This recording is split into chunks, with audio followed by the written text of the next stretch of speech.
Praise the Lord, आप सभी को जय मसीह की।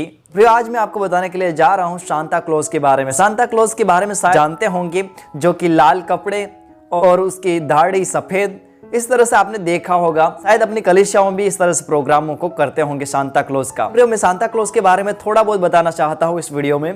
प्रियो, कहा जाता है कि संत निकोलस के माता पिता बहुत अमीर थे और उनके पास बहुत सारा धन दौलत था। लेकिन प्रियो, एक दिन अचानक से उनके माता पिता, जो कि उनका डेथ हो जाता है, वो मर जाते हैं।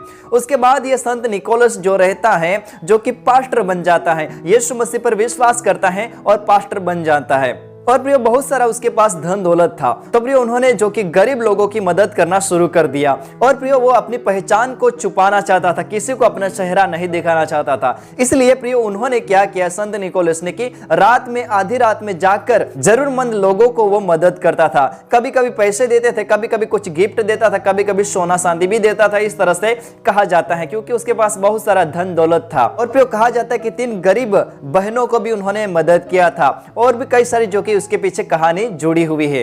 प्रियो, आज जो कि कलीसिया में क्रिसमस का नाम लेते ही पहला जो कि आता है सांता क्लॉज, और उसके बाद क्रिसमस ट्री, जो कि ये बाइबल में हमको कहीं पर भी बताया नहीं गया है। प्रियो, कहा जाता है कि यीशु मसीह के बाद कई सालों बाद ये संत निकोलस आया है, जो कि बाइबल में उसके बारे में कहीं पर भी बताया नहीं गया है। यीशु मसीह के बाद ये सांता क्लॉज आया था, यीशु मसीह पर विश्वास करता था, वो पास्टर था और बिशप बना था, और गरीब लोगों की वो ज्यादातर मदद करना चाहता था। और वो अपना जो कि रूप था वो छुपा कर जो कि लोगों को देता था। और उसके बाद संत निकोलस का मृत्यु हो जाता है, जो कि इस तरह से वो लोगों की मदद करता था। इसी तरह से जो कि लोग अपने बच्चों को गिफ्ट देने लगे। उसके बाद उनका एक स्वरूप दे दिया, जो कि लाल कपड़े और सफेद दाढ़ी करके और बड़ा सा जो कि थैला लेकर आता है। इस तरह से उसका एक स्वरूप बना दिया जाता है। और आज जो कि इसी तरह से सांता क्लॉज को पहचानते हैं लोग। फिर आज भी हमारे देश में कई सारे लोग जो कि इसको करते हैं, जो कि बच्चों को गिफ्ट देते हैं। लेकिन फिर जब हम क्रिसमस मनाए तो ये याद रखने की जरूरत है कि हमारी क्रिसमस सांता क्लॉज से ना पहचानी जाए,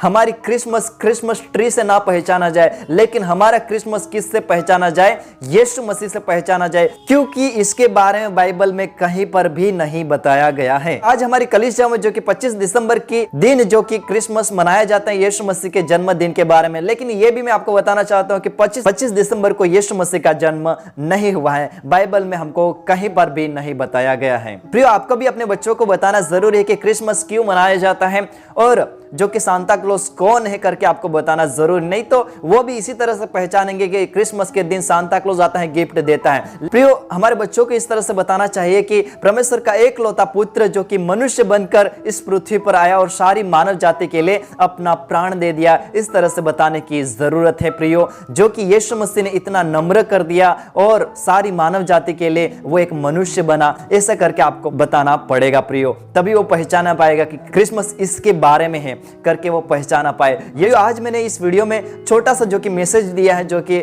सांता क्लॉज के बारे में। यदि आपको अच्छा लगा तो इस वीडियो को लाइक कर सकते हैं और ज्यादा से ज्यादा शेयर कर सकते हैं। God bless you, praise the Lord.